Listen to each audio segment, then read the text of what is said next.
राज्यसभा चुनाव का जो हम जिक्र कर रहे हैं, इसमें सस्पेंस इसलिए भी है क्योंकि बीजेपी कैंडिडेट को लेकर सस्पेंस अब भी बरकरार है। आज लिस्ट जारी होने की एक तरफ संभावना भी है। एनडीए कैंडिडेट को लेकर सरयू राय का ये दावा है कि गौरव वल्लभ के नाम पर सहमति हुई तो ये अपनी तरफ से भी सहमति जरूर देंगे। अब देखिए, सरयू राय एक बड़ा फैक्टर हो जाते हैं। अगर उन्होंने सहमति की बात कर दी है तो शायद आंकड़े कहीं ना कहीं इस तरफ और उस तरफ हो सकते हैं। अब ऐसे में वापस से एक बार अपने विशेष संवाददाता राजीव मोहन का रुख करते हैं। राजीव जी, बातचीत हो रही थी कि किस तरह से एनडीए जो बात कर रहा है उम्मीदवार का, क्या लगता है आज नाम क्या आखिरी संभव है इस नाम की घोषणा को लेकर? क्योंकि एक तरफ सरयू राय के बयान को भी हम दरकिनार नहीं कर सकते अगर आंकड़ों के खेल पर हम आए तो। नहीं, देखिए, नाम का तो आधिकारिक ऐलान भारतीय जनता पार्टी को करना ही पड़ेगा क्योंकि अब तो उनके पास समय भी नहीं है। हालांकि आज रविवार का दिन है और कल जो है वो कह सकते हैं कि कल नॉमिनेशन का अंतिम तिथि है। तो कल तो नॉमिनेशन 3 बजे तक 4 बजे तक का समय है और अपराह्न 4 बजे के बाद नॉमिनेशन भी नहीं होगा। तो जो तैयारियां हैं वो पूरी है। बस ये है कि आधिकारिक उम्मीदवार भारतीय जनता पार्टी का कौन होगा, इस पर सस्पेंस बरकरार रखा गया है। अभी क्यों रखा गया है, इसी में बहुत बड़ी चाल है।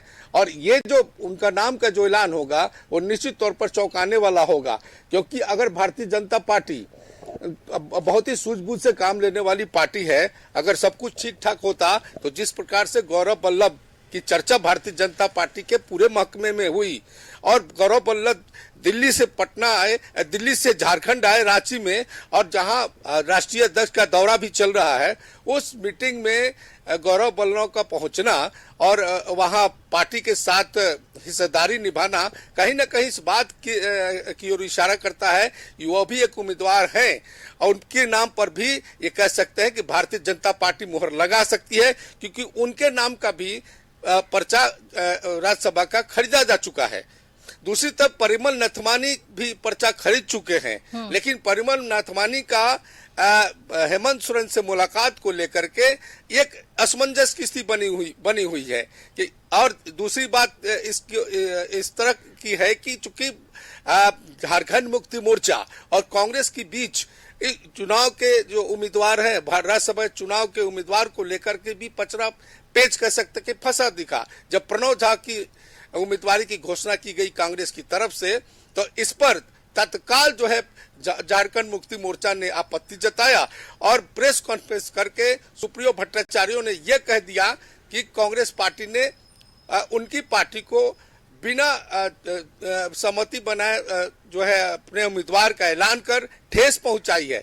तो कहीं ना कहीं कसक दोनों के बीच में कह सकते हैं कि इस चुनाव को लेकर उम्मीदवार के नाम को लेकर के आप कह सकते हैं कि पेच फंसा हुआ है, एक मतभेद है, लेकिन उसको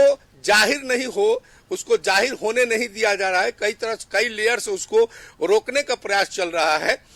इस बीच में नथवानी का जो है कह सकते हैं कि राजनीति में एंट्री हुई है तो ये कई तरह के चौंकाने वाले परिणाम दे सकते हैं। इसलिए अभी कह सकते हैं कि कुछ समय हो सकता है कि शाम तक, चूंकि अभी राष्ट्रीय अध्यक्ष नितिन नवीन का झारखंड में मौजूदगी है, बैठकें चल रही हैं भारतीय जनता पार्टी की, अभी लगातार 3-4 बजे तक उनकी बैठकें हैं। तो इसलिए मुझे लगता है कि शायद शाम के 4 बजे 5 बजे के बाद तक या 4 बजे के पहले भी भारतीय जनता पार्टी आधिकारिक रूप से किसी के नाम पर भी औपचारिक ऐलान कर सकती है। वो गौरव वल्लभ भी हो सकते हैं, कोई अन्य नाम भी हो सकता है और नाथवानी के नाम से भी इनकार नहीं किया जा सकता है। ये कई तरह का गेम प्लान जो है भारतीय जनता यहाँ झारखंड की राजनीति में चल रही है। तो इसलिए क्योंकि अगर भारतीय जनता पार्टी गौरव वल्लभ के नाम पर सहमति बन गई होती, जिस प्रकार से उनके घटक दल के बड़े नेता हैं जदयू के सरयू राय ने साफ कहा कि भारतीय जनता पार्टी के कई नेताओं से बात लेकिन राजीव जी, सवाल तो घूम फिर कर वहीं पर रुक रहा है कि आखिर एक राज्यसभा के सीट के लिए 28 विधायकों की संख्या चाहिए और 56 विधायक अभी फिलहाल महागठबंधन के पास है, 24 एनडीए के पास है, 4 विधायकों की संख्या और भी चाहिए अब एनडीए को। लेकिन ये जो आंकड़ा बैठाने की कोशिश बीजेपी की तरफ से और एनडीए की तरफ से हो रही है, इसका कुछ निष्कर्ष निकलकर समझ नहीं आ पा रहा। आखिर वो कौन से विधायक होंगे जिसके दम पर यह दावा एनडीए की तरफ से किया जा रहा है कि वो एक राज्यसभा की सीट पर जो है अपनी जीत का दम भर रही है? देखिए, भारतीय जनता पार्टी के पास आंकड़े की बात करें तो उनका खुद का 21 विधायक है और घटक दल की को जोड़ ले 3 और तो उनके 24 विधायक हो जाते हैं। 4 विधायकों की कमी है उस जादुई आंकड़ा को छूने के लिए। और भारतीय जनता पार्टी बार बार कह रही है कि अंतरात्मा की आवाज से दूसरे दल के विधायक भी उनको वोट कर सकते हैं, या जो प्रथम चॉइस होता है और दूसरा चॉइस भी होता है राज्यसभा के चुनाव में। तो जैसा कि सरयू राय ने भी कल कहा कि अगर प्रथम चॉइस में अगर नहीं चुने जाते हैं उम्मीदवार एनडीए के, तो दूसरे चॉइस में दूसरे जो दल के जो विधायक हैं उनको समर्थन दे सकते हैं अपने अंतरात्मा की आवाज में, क्योंकि इसमें न व्हिप नहीं जारी किया जाता है। और पार्टी भारतीय जनता पार्टी का भी दावा है कि वो 81 विधायक के जो झारखंड में 81 विधायक हैं, सभी के पास जाने के लिए सभी उम्मीदवार कह सकते हैं कि वो खुले हुए हैं, जा सकते हैं। तो उनका ये दावा है कि जो 4 विधायकों का जो समर्थन चाहिए वो उनको आराम से मिल जाएगा। ये उनका अपना मैनेजमेंट है, उनकी अपनी रणनीति है। तो इस आधार पर कह सकते हैं कि वो चुनाव जीतने का दावा कर रहे हैं। राजीव जी, अगर ये आधार है तो ये तो सीधा सीधा अब हॉर्स ट्रेडिंग का मामला हो जाएगा, क्रॉस वोटिंग का मामला हो जाएगा। इससे तो बचा नहीं जा सकता, क्योंकि इसके पहले भी हमने झारखंड में कई ऐसे उदाहरण देखे हैं जब विधायकों ने अपने पार्टी से इतर होकर दूसरे विधायकों को दूसरे पार्टी को समर्थन दिया हो। अब बात यहाँ पर ये जुड़ जाती है कि आखिर वो कौन से ऐसे विधायक हैं जो अपनी पार्टी से नाराज चल रहे हैं। या तो वो जेएमएम के हो सकते हैं या वो आप कह सकते हैं कि कांग्रेस के हो सकते हैं। अब इनमें से वो कौन से ऐसे विधायक हैं जिनकी चर्चाएं चल रही हैं, जिन पर संभावनाएं हैं कि वो क्रॉस वोटिंग कर सकते हैं।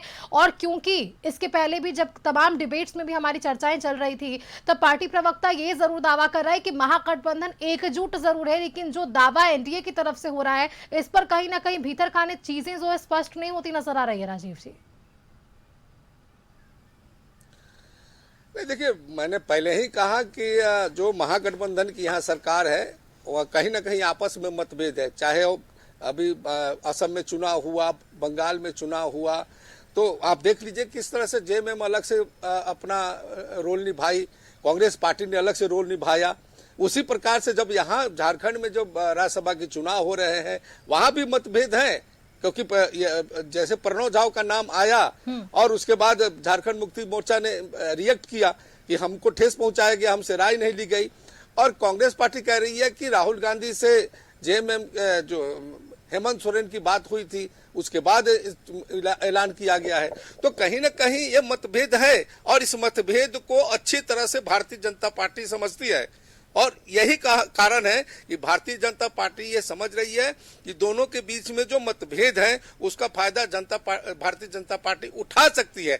जहां तक आपने हॉर्स ट्रेडिंग की बात कही, इसकी चर्चा भी लगातार झारखंड में होती रही है और इस बार भी हो रही है, लेकिन आधिकारिक रूप से इसमें कहीं कुछ बात नहीं है। चूंकि भारतीय जनता पार्टी ने कहा कि मैं तो अंतरात्मा की बात कह रहा हूं और विपक्ष वाले हॉर्स ट्रेडिंग की बात कर रहे हैं। तो देखिए, ये चीजें खेल, राजनीति में हर तरह का खेल चलता है, साम दंड भेद का खेल चलता है।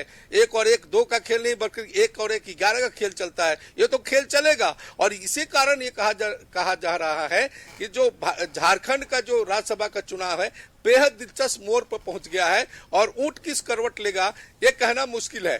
चलिए, आप देखिए एनडीए के भीतर जो तस्वीर है वो आज स्पष्ट होने की संभावना इसलिए भी है राजीव जी, क्योंकि नितिन नवीन पहुंच रहे हैं झारखंड दौरे पर। बने रहिएगा आप हमारे साथ। देखिए, झारखंड दौरे पर बीजेपी के अध्यक्ष नितिन नवीन पहुंच रहे हैं। संगठन की बैठकों में वे शामिल होंगे। कल भी कई कार्यक्रमों में वे शामिल हुए थे और आज भी संगठन की बैठकों में वे शिरकत करने वाले हैं। राजीव जी लगातार जुड़े हुए। राजीव जी, देखिए, अगर हम बात करें तो नितिन नवीन एक वो नाम जो राष्ट्रीय अध्यक्ष है बीजेपी के, क्या लगता है कि उससे वो मजबूती मिलने वाली है एनडीए को, स्पेशली अगर हम बात करें बीजेपी को? देखिए, नितिन नवीन यहाँ पहुंचे हैं, भाजपा के राष्ट्रीय अध्यक्ष है और लगातार बैठक उन्होंने कल भी की है और आज भी उनका भारतीय जनता पार्टी के प्रदेश कार्यालय में 2 बड़ी बैठकें हैं और पार्टी बियरर्स के साथ, टॉप लीडर्स के साथ भी है और उसके नीचे के कार्यकर्ताओं के नेताओं के साथ भी है। तो देखिए जो नितिन नबीन ने जो कल की बैठक के बाद जो प्रेस से बात की और जो उनका बॉडी लैंग्वेज था, उन्होंने साफ कहा कि झारखंड को हमने बनाया, हमने से मतलब भारतीय जनता पार्टी ने बनाया है और भारतीय जनता पार्टी ही इसको संवारेगी।